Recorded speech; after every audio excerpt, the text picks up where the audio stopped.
그런 애들을 이제 다 모아놓은 거예요. 그래서 사실은 제가 이 시점부터 이 F라고 하는 친구는 아까 전에 말한 차지 사이에서의 맵입니다. 즉 스피어로 연결하는 솔루션을 찾는 작업입니다.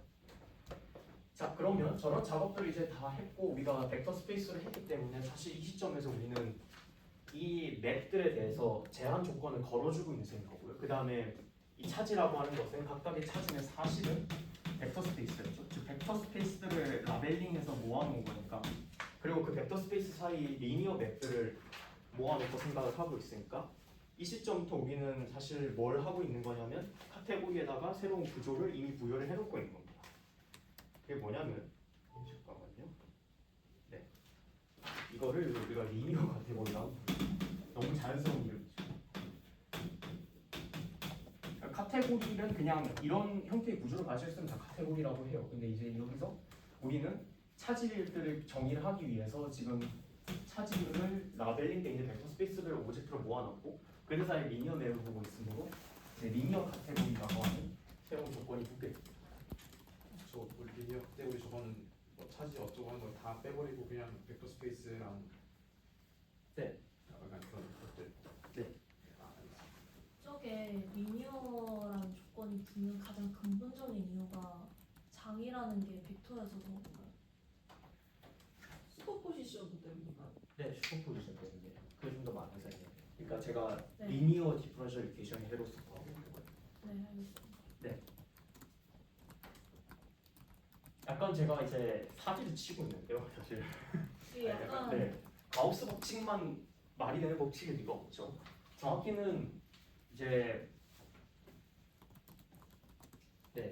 그 무슨 얘기를 해줘야 하냐면, 그러니까 가우스 법칙이 왜 되는지만 간단하게 설명해 드릴게요. 아까 전에 제가 말한 스케일링 인베리언스 있잖아요. 제가 이제 이에다가 뭔가를 곱해도 뭐가 안 바뀌잖아요. 저런 좀, 그리고 제가 이제 스피어를 옮겨서 이렇게 움직이는 작업들이 가능하잖아요. 이런 종류의 스케일링 트랜스포메이션이 가능한 이론들이 있어요. 이게 이제 두 종류가 있는데, 사실 제가 사기를 치고 있다고 말을 한 거는 저런 전기장 같은 경우는 사실 카테고리로 분류하는 종류의 작업의 대상은 아니에요. 사실은 엄밀하게 다 따지고 들어가는. 근데 이제 비슷하게요. 그런 종류의 스케일링 트랜스포메이션에 대해서 인베리언트한 이론들을 이제 다 모아놓으려고 하는 거예요. 그리고 그러한 이론들은 이제 실제로 써보면 이런 종류의 벡터 스페이스를 항상 찾을 수가 있고 비슷한 작업들이 전부 다 가능해집니다. 아 그래서 슈퍼포지션이라고 하셨구나. 네. 이해가 된 것 같아요. 그래서 그러니까 시어리의 인터널한 구조로서 존재하고 있다는 거예요. 이게 사실 리니어한 디퍼런셜 이퀘이션을 만족할 이유가 없잖아요. 맞아요. 근데 리니어한 디퍼런셜 이퀘이션이라기보다는 그냥 장론이고, 그래서 그냥 미분 구조가 안에 인터널하게 들어가 있는데 그 미분 네. 구조가 마치 저런 리니어 디퍼런셜 이퀘이션을 푸는 거랑 같은 작업이 돼서. 네, 약간 가는 거. 네. 제가 드랑코모르시 여기까지 하면 미쳐버려요. 그걸 관련해서. 이게 그 현대에서 열심히 합니다. 리얼 벡터 스페이스들의 각 카테고리의 서브 카테고리로서 저 어떤 물리 이론을 정의하는 건가요? 물리 가능한 어떤 차지의 이론 자체가 카테고리 하나에 대응하고 있어요 지금. 그러니까 리니어 카테고리 하나 주어지면 그 안에 있는 각각의 오브젝트들은 각 그 차지로 지금 라벨링이 돼 있다고 봐야 하고, 그들 사이의 맵은 이런 솔루션을 찾는 작업으로 대응된다고 보는 거예요. 그래서 모든 벡터 스페이스를 다 가져오는 게 아니라 저런 것만 가져오는 거니까 그냥 리얼 벡터 스페이스들의 카테고리, 서브 카테고리가 되는 거죠. 그러니까 서버 카테고리는 카테고리가 주어졌을 때 그 안에서 인터널한 카테고리의 구조를 만족하는 친구들이 모임이잖아요. 그러니까 저것도 이제 모든 리얼 벡터 스페이스들의 카테고리가 주어져 있고. 아니 그거 아니에요. 그러니까 내가 벡터 스페이스들을 모아놓은 거예요. 라벨링을 해서. 그러니까 제가 가령 네. 그리고 그것도 당연한 얘기지만 이거를 지금 그냥 아무렇게나 모든 걸 다 모아도 된다는 게 아니고 이제부터 물리적인 조건을 하나하나 붙여가면서 리니어 앞에 이제 뭐 하나 더 묶고 뭐 하나 더 묶고를 이제 할 거예요. 좋아요. 그러면 이 시점에서 자연스럽게 얘기가 나올 거는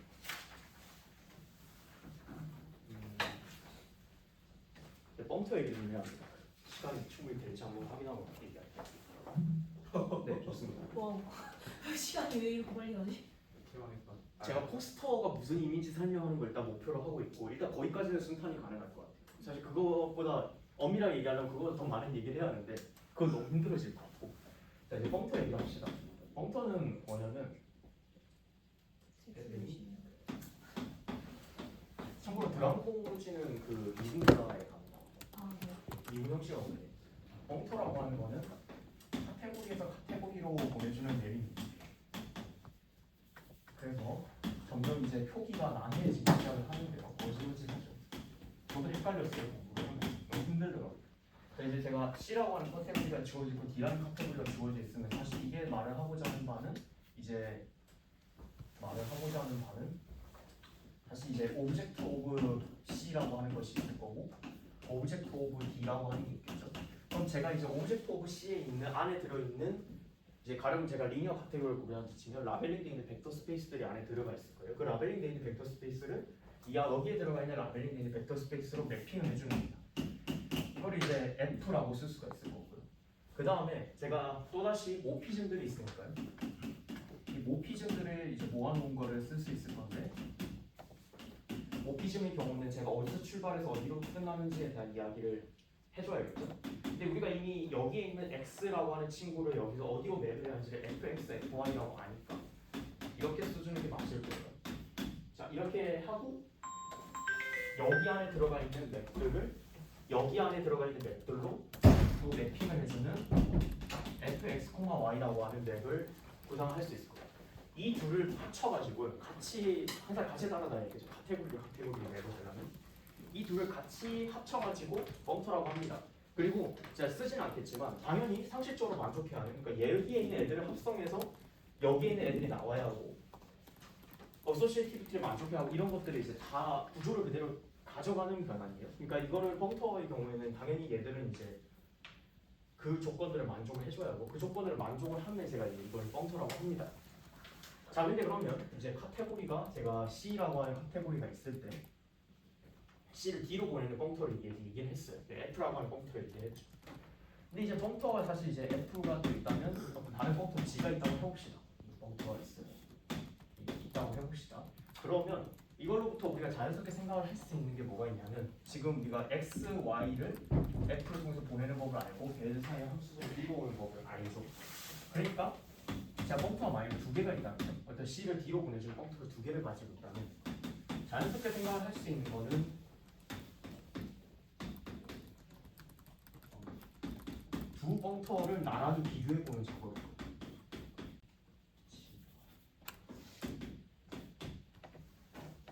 그럼 제가 이제 X랑 Y 사이에 어떤 공통된 맵을 하나 모피즘을 가져와가지고 여기 사이에 이제 모피즘을 이런 걸 이용해서 구현을 해주면 이제 F랑 이런 게 이제 맵이 있겠죠. 그런 식으로 해서 이렇게 맵을 만들어줄 수 있는데 얘들을 이제 비교를 해가지고요 얼마나 같은지를 얘기를 하고 싶어요.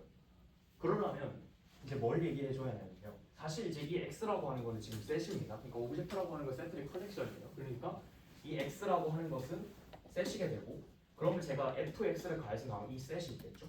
그러면 여기서 여기로 보내는 거는 d 위에서의 모피즘인 거예요. 그러니까 제가 이제 알파 x라고 하는 걸 정의할 수가 있을 거고요. 알파 x는 어디 있냐면 이제 d 위에서의 모피즘. 제가 점점 표기가 더러워지고 있는데 이건 맞지? 네.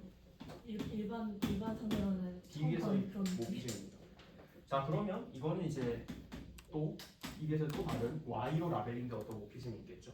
근데 제가 만약에 지금 이렇게 그린 다이어그램이 있는데 제가 이 경로를 따라갈 수도 있고 이 경로를 따라갈 수도 있어요. 이게 이제 커뮤테이티브 다이어그램의 철학이죠.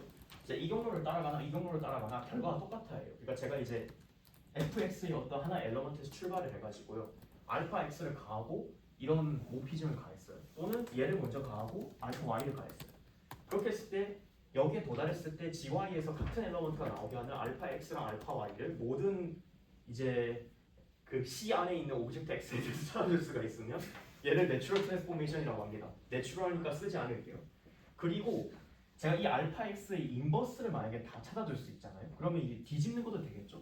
그러면 이제 자연스럽게 알파라고 하는 것이 단순히 내추럴 트랜스포메이션일 뿐만 아니라 그냥 내추럴 아이소모피즘이라고 주장을 해도 될 거예요. 아이소모피즘의 정의니까. 그래서 그런 식으로 이제 우리가 두 카테고리가 같다라고 하는 것에 대해서 이야기를, 그러니까 펑터의 기능이 같다라고 하는 것에 대해서 이야기를 할 수가 있습니다. 근데 여기서 제가 강조하고 싶은 건 뭐냐면요, 펑터의 기능은요 그냥 오브젝트들이랑 모피즘들을 보내주는 역할이에요. 근데 여기서 제가 그 오브젝트 안에 있는 실제 뭔가 엘러먼트를 가져와가지고 그 엘러먼트를 그대로 인계되어야 함을 커뮤니테이티브 다이어그램을 통해서 이야기를 하고 싶은 거예요. 그리고 그거를 만족해주게 하는 이런 보조 수단들이 존재를 하면 네, 이 펑터는 내추럴 아이소모피즘으로 서로 연결이 되어 있다라고 이야기를 하는 거죠.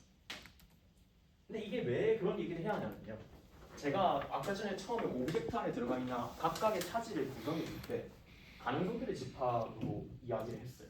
가능한 모든 일렉트릭 필드들의 집합으로.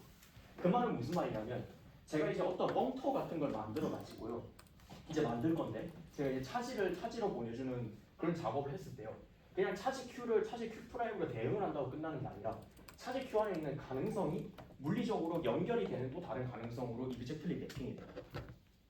그게 이제 물리적인 컨스트레인이 되는 거예요. 그래서 제가 이제 내추럴 아이소모피즘 얘기를 한 거예요. 자, 그러면 어디를 주지? 저기 주자. 이제 포스터를 이해할 시간이 왔습니다. 사실 왜 퓨전이라고 하는 명칭이 나오는지에 대한 이야기를 할 거예요. 여기까지 하고 끝낼게요. 더 자세하게 설명을 하면 진짜 많이 길어질 것 같아요. 자, 제가 살짝 제 목표를 포기를 했으니까 질문하고 봅시다. 퓨전이 뭐예요? 퓨전이라는 용어를 우리가 언제 써요? 죄송합니다. 머릿속에 떠오르는 게 두 개가 있는데 네, 얘기하세요. 이제 유클리어 퓨전이랑 애니온 퓨전이 두 개가 있었고, 저는 이제 애니온 퓨전에 대해서 설명할 거죠. 근데 이제 퓨전이라고 하는 건 기본적으로 파티클을 합치는 이야기예요. 근데 여기서는 무슨 얘기냐면 제가 어떤 스피어로 가려져 있는 차지에 대해서 이야기를 하고 있잖아요. 그럼 자연스럽게 나오는 게 제가 스피어를 하나 잡고 Q1을 두고 스피어를 또 하나 잡고 Q2를 뒀어요. 그러면 우리가 알고 있는 전기장의 이야기에서는 얘를 감싸는 새로운 표면을 잡으면 이 표면 안을 못 보니까 얘를 Q3로 보내죠. Q1 더하기 Q2를 Q3로 보내죠. 이게 퓨전의 철학이에요. 그럼 이거를 할 수 있는 방법은요, 제가 여기 위에 어떤 아까 전에 헤드 하나 구했어요. 그 다음 여기 있는 헤드를 구했어요. 그럼 이원이터를 바운더리 컨디션을 해가지고 솔루션들을 구해요. 그러면 Q3 벡터 스페이스 안에 포함이 될 E3가 나올 거예요. 그런 식으로 해서 Q1 벡터 스페이스와 Q2 벡터 스페이스를 Q3 벡터 스페이스로 맵을 할 수가 있어요. 그 말은 무슨 말이냐면 제가 이제 Q1, Q2에서 Q1, Q2에 대응하는 벡터 스페이스를 합쳐서 Q3에 하는 벡터 스페이스로 가는 어떤 맵 같은 거를 이제 작업을 하고 싶다는 거죠. 근데 그걸 얘기를 하려면요, 일단 차지를 두 개를 합쳤을 때 무슨 차지가 나오는지, 즉 차지를 지금 여기서 이제 덧셈으로 작동을 하는 이 차지를 합치는 작업부터 먼저 얘기를 해야 돼요. 그렇기 때문에 벙퍼가 등장을 하게 됩니다. 이 시점에서 어떤 벙퍼가 등장을 하냐면 우리가 지금 리니어 카테고리에 대한 얘기를 하고 있으므로 이렇게 쓰는 것이 무척이나 자연스러운 벙퍼가 등장을 하게 됩니다. 얘는 그러니까 중요한 게 뭐냐면 얘는 두 개의 오브젝트를 합치는 거예요. 합쳐서 하나의 오브젝트로 보내주는 역할이에요. 즉 뭐냐면 얘는 지금 하고 있는 일이 네? 제가 이제 차지를 기술하는 카테고리 C가 있다고 하면 오브젝트 C랑 오브젝트 C를 합쳐서 오브젝트 C 안에 있는 걸로 대응을 해주는 역할을 하는 거예요. 즉 무슨 말이냐면 아까 전에 제가 말했던 Q1 벡터 스페이스 안에 있는 어떤 가능성과 또 다른 가능성을 합쳐서 새로운 가능성을 보여주는 맵이 아니에요. 벙터는 얘는 그냥 Q1과 Q2를 합치면 Q3가 돼요 라고 하는 거를 대응을 시켜주는 역할을 하는 벙터예요. 근데 제가 이제 여기 같은 경우는 차지를 합의된다는 걸 우리가 이미 알고 있죠. 그리고 참고로 말씀을 드리자면 이제 맥스웰과 그의 시대를 거슬러 올라가서 보면 가우스 법칙, 이 가우스 법칙과 차지의 정의가 약간 상고적이에요. 그러니까 그 둘을 떼어놓을 수가 없어요. 이거는 맥스웰 원전 읽어보시면 됩니다. 맥스웰의 전자력 기술 직접 읽어보시면 됩니다. 어쨌든 근데 이제 펑터라고 하는 것은 결국 우리가 차지라고 하는 걸 정의할 때 이 차지를 합치는 과정에 대한 이야기예요. 합치는 과정은 지금 얘기한 것처럼 두 개의 스피어를 감싸는 새로운 스피어 하나를 잡는 거예요. 그러면요, 이 펑터라고 하는 걸 했을 때 이제 제가 펑터라고 하는 거는 Q1, Q2를 Q3에 대응하는 작업에 불과하다고 했잖아요. 그럼 Q1 안에서 실제로 있을 수 있는 어떤 일렉트릭 필드의 가능성과 Q2에서 있을 수 있는 일렉트릭 필드의 가능성을 합쳐서 Q3에 있는 일렉트릭 필드를 보내는 가능성이 되는 이야기를 할 때 어쨌든 컨시스턴트 조건을 단다는 거는 결국 이런 종류의 맵을 요구하는 거예요. 그래서 내추럴 아이소모피즘을 인트로듀스를 한 거예요. 그러므로 그 컨시스턴시 컨디션이라는 게 뭔지를 이야기해 봅시다.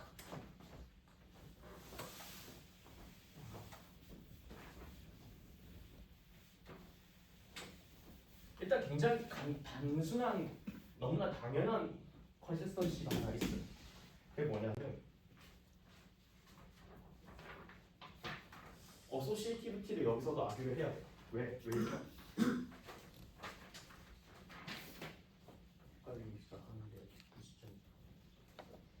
뭐 먼저 합치든 상관없어야 되니까. 그렇죠. 그 첫 번째 그림이 말하는 거예요. 그게. 포스터를 보시면 아, 첫 번째 그림이 있죠.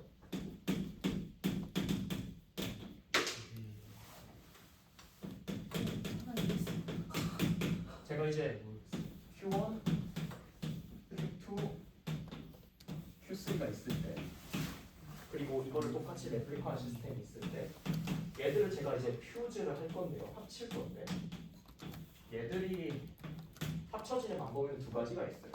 첫 번째는 얘들을 먼저 묶고 그 다음에 이를 둘을 묶는 거죠. 왜냐면 퓨즈라고 하는 거 두 개씩밖에 못 묶어주거든요. 근데 얘들을 묶고요. 얘들을 묶어도 우리가 리저너블한 물리학 이론을 하고 있다면 같은 결과를 줘야 돼요.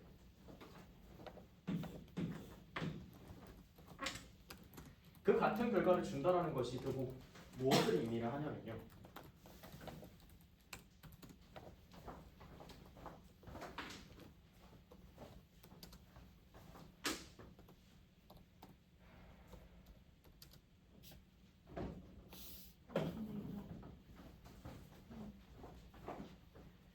제가 이제 뻥터를 가지고 있으니 이 Q1을 다른 전화로 바꿔주는 작업들을 해줄 수가 있습니다. 그러니까 지금 Q1이라고 하는 거는 어떤 게 차지 카테고리에서 가져온 오브젝트죠. 그 오브젝트를 오브젝트로 맵을 하는 모피즘을 당연히 얘기를 할 수 있을 거예요. 그거는 다른 Q1을 다른 걸로 바꿔주는 역할을 하겠죠. 그런 식으로 이 안에 있는 차지들을 다른 차지들로 교체를 해주는 모피즘 얘기를 할 수가 있어요. FGH.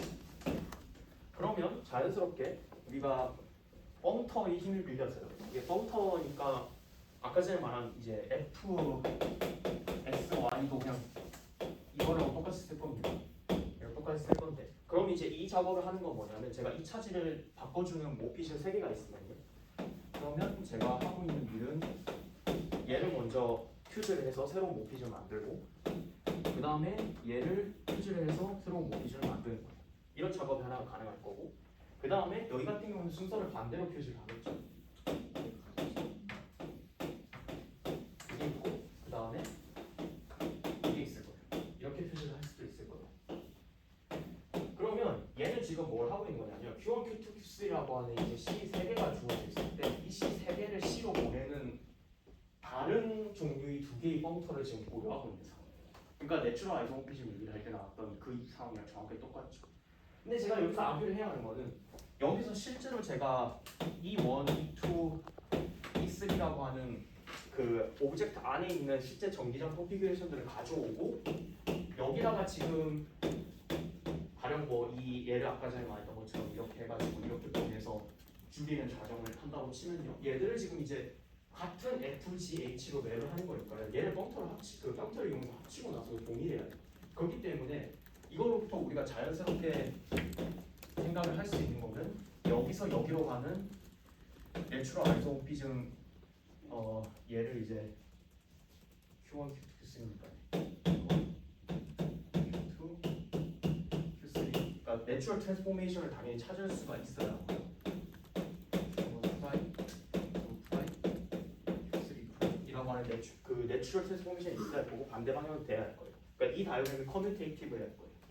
자 다시 한번 강조하지만 커뮤테이티브에 한다는 거는 제가 차지 안에 있는 가능성들을 실제로 모피즘을 가지고 매핑을 했을 때 서로 같은 가능성을 비교를 해야 한다는 겁니다. 왜냐하면 같은 물리적 컨피규레이션이거든요. 달라지면 안 돼요. 그러므로 이러한 내추럴 아이소모피즘을 우리가 이 퓨전 펑터와 함께 추가로 가지고 있으면 물리적으로 말이 되는 뭔가가 만들어지게 돼요. 근데 어소시에이티비티를 이렇게 주장을 했어요. 다 좋아요. 근데 이걸로 끝날 리가 없잖아요. 이게 더 합쳐야 할 거거든요, 사실. 더 이제 퓨즈를 더 많이 할 수도 있을 거예요. 4개를 하면요. 4개를 퓨즈를 하면 이제 5개의 가능성이 나옵니다. 이걸 이제 펜타곤 이케이션이라고 해요. 자, 이거는 그냥 결과만 보여드리겠습니다. 근데 그게 이제 거기 그려져 있는 네. 그림의 의미예요. 포스터의 두 번째 그림은 바로 펜타곤 이케이션이에요. 근데 4개하고 5개하고 6개하고 그걸 하나는 다 해야 돼요. 그냥 자, 다 해야 할까요? 다 할 필요가 없지 않나요? 통찰한 건. 최소한의 뭔가를 하고 그냥 그걸로 다 일반화시키는 게 안 돼요. 자, 얘기를 하겠죠? 아 알겠습니다. 얘기하겠죠. 우리가 이제 수학 세미나잖아요. 그리고 제가 콜로키움 레벨이라고 한 이유는 제가 이제 그 어떤 시어럼을 제시를 할 건데요. 그 시어럼을 제가 증명을 말하고 싶지 않기 때문이에요. 그래서 시어럼이라는 게 존재한다는 얘기를 할 거예요. 근데 어쨌든 우리가 이제 펑터와 함께 걔가 물리적으로 말이 되게 하기 위한 이런 이제 알파, 어소시에이터라고 부릅니다. 어소시에이터가 이제 있어야 한다는 걸 알아요. 그 상황에서요, 퓨전을 이제 더 확장을 할 수가 있어요. X, Y, Z. 이거 보라색으로 바꿨는데 보이시나요? 네. 그러면 얘를 이제 얘들 사이에 어소시에이터들을 잘 끼워 넣어가지고 이걸 퓨즈를 이제 5개의 다른 방법으로 이 4개의 차지들을 퓨즈를 내릴 수가 있어요. 그러면 쓰기 말게요.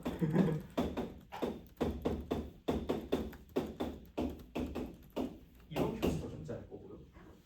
X, Y, Z. 얘랑 이걸 안에는 바꿨죠. 그 다음에 X를 떼어내고 YG랑 YG를 먼저 퓨즈를 한 다음에 W를 뽑아낼 수도 있습니다.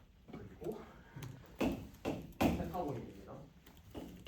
X, Y를 먼저 퓨즈를 하고 G랑 W를 먼저 퓨즈를 해서 할 수도 있어요. 그리고 마지막으로 결국 우리가 커뮤테이티브 다이어그램을 완성해야 하므로 마지막에 발표에 도달을 하는데 이거는 순서를 전부 다 뒤집어 놓은 거죠.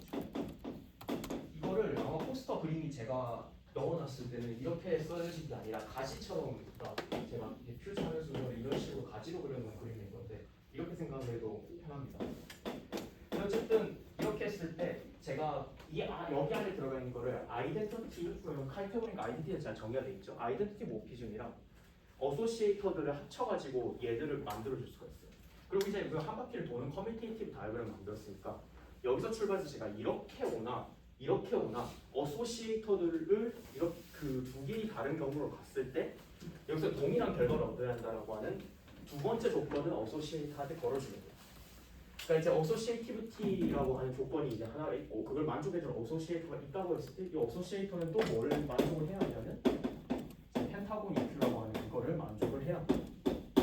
자 그럼 아까 전에 질문이 나왔죠. 더 해야 하냐? 4개 이제 5개, 6개 퓨즈하는 걸 더 해야 하냐? 그건 할 필요가 없다라는 이제 수학을 하기 때문에 가능한 목표가 있습니다. 무려 1963년에 증명됐어요. 왜냐하면 지금 보시다시피 구조가 굉장히 단순해요. 어소시에이티비티를 줬으니까요. 사실 그냥 모노이드 구조 같은 걸 준 거죠. 그러함으로 우리는 사실 이 카테고리를 이런 종류의 조건을 만족하는 카테고리를 모노이드 카테고리라고 부르죠. 이런 게 참 직관적으로 잘 써요. 그리고 사실은 우리가 여기서 아까 전에부터 리니어 카테고리를 보유하고 있었고 리니어도 들어가 있습니다. 근데 이런 모노이드 카테고리에 대해서 우리가 뭘 아냐면요. 제가 이제 어소시에이티비티를 만족하는 어소시에이터를 알고 펜타곤 이케이션을 가지고 있어요. 그러면 어소시에이터가 잘 정의가 되어 있고 이 펜타곤 이케이션을 얘가 잘 만족을 한다 라고 하면 이거부터 우리가 뭘 하냐면 모든 퓨전이 그러니까 5개 이상 다 얘기하는 거예요.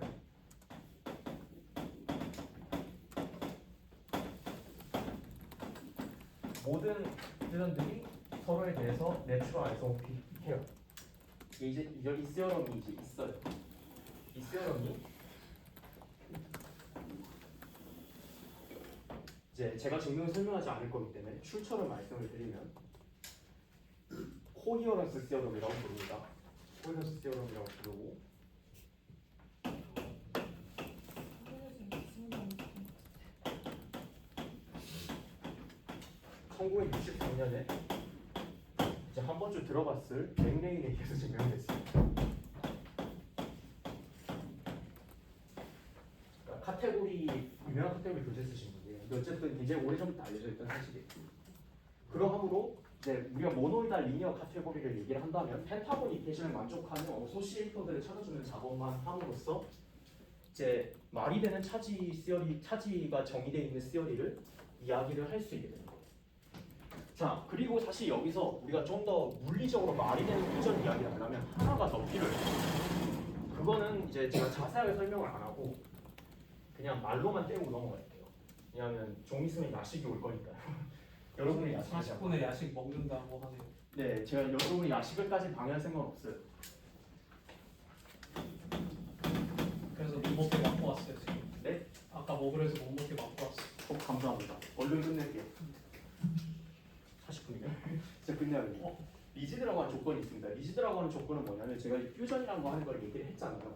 그러함으로 차지가 하나도 없는 뭔가에서 출발을 해서 두 개의 차지를 만들 수가 있을 거예요. 차지가 있고 그 차지랑 다른 뭔가 하나 더 있을 수 있죠. 근데 이러한 종류의 모피즘들이 존재한다고 얘기할 수 있을 거예요. 근데 이거 물리학자 입장에서는 크리티컬이에요. 왜냐하면 차지 컨서베이션을 이야기를 하는 거거든요. 제가 플러스 차지가 있으면 그만큼 마이너스 차지가 있어요.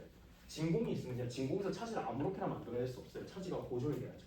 그러니까 피지컬이나 차지 컨서베이션인데 이러한 모피즘이 존재하고 이러한 모피즘이 이제 이러한 컨시스턴시 이퀘이션을 만족한다라고 하는 게 잘 정의가 되면 이제 리지드하다고 합니다.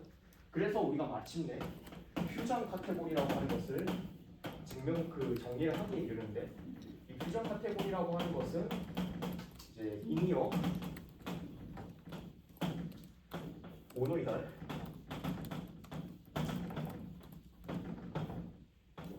리지드 카테고리가 됩니다. 그리고 제가 양자역학을 하면 여기에 플러스 유니타리 스트럭처까지 들어가게 됩니다. 근데 이거는 우리가 안 했으니까 그냥 양자역학을 할 때는 이게 들어가지 않으면 안 되는 조건이라는 것만 이야기하고 넘어가겠습니다. 그래서 우리가 만약에 모든 종류의 이런 조건을 만족하는 퓨전 카테고리를 다 클래시파이를 하잖아요. 그러면 우리가 자연에서 리얼라이즈 될 수 있는 가능한 모든 차지의 이론을 가지고 있게 되는 거예요. 이제 그럼 어떻게 하냐라고 하면 얘네들이 벡터 스페이스를 실제로 쓰고 이 펜타곤 이퀘이션을 여기서 여기로 가는 어소시에이터들을 어떤 텐서로 쓰는 작업이 있습니다. 그거를 이제 물리학 쪽에서는 F 심볼이라고 부르는 게 있어요. 이게 이제 어소시에이터의 텐서 리프레젠테이션. 왜냐면 얘들이 모피즘이니까 리니어 베이니까 텐서 아니겠죠. 그래서 이 펜타곤 이퀘이션을 옛날에는 한 10몇 년 전에는 실제로 풀었습니다. 사람들이 직접 손으로. 레빈이랑 샤오광현이 하는 일들이 이런 거예요. 어쨌든 그런 이제 엄청난 짓을 해서 가능한 모든 이제 이 차원에서 존재할 수 있는 차지들의 이론을 클래시파이를 하고 지금 이제 디멘전을 높여가는 작업을 하고 있어요. 그러니까 저희 랩에서도 이제 이런 종류의 일들을 합니다. 그래서 뭐 3차원에서는 몇백 개가 나올 수 있고 이런 것들을 클래시파이를 해요. 물론 손으로 하지 않고 이제 매스매틱하게 클래시파이. 어쨌든 그러한 작업이 실제로 가능해지는 겁니다. 그리고 마지막으로 한 가지만 더 코멘트를 하자면 우리가 지금 전기장 얘기만 했잖아요. 근데 전자기학을 배웠으니 이제 자연스럽게 자기장 얘기도 할 수 있을 것 같단 말이죠. 근데 불행히도 저는 이제 자기장 얘기를 하려면 양자를 진짜 인트로듀스를 안 할 수가 없어요. 아론프 곰페이지라고 하는 게 나오고요. 그래서 자기장 조건까지 넣으면요. 여기에 브레이기드라고 하는 조건이 추가로 어떤 또 컨시스턴시 조건들과 데이터들을 우리가 집어넣게 되고 그래서 브레이디드 퓨전 카테고리라고 하는 것으로 우리가 엠디멘션에서의 브레이디드 퓨전 카테고리라고 하는 것으로 이런 가능한 차지들의 이론, 즉 내가 이제 굉장히 이 물질 디테일을 모르더라도 굉장히 먼 지점에서도 감지할 수 있는 그러한 대상들에 대한 이론들을 전부 다 클래시파이 할 수 있다라는 걸로 세미나를 마무리하겠습니다. 이제 야식을 기다리는 자들의 좀비처럼 몰려오고 있으니 이제 끝내도록 합시다.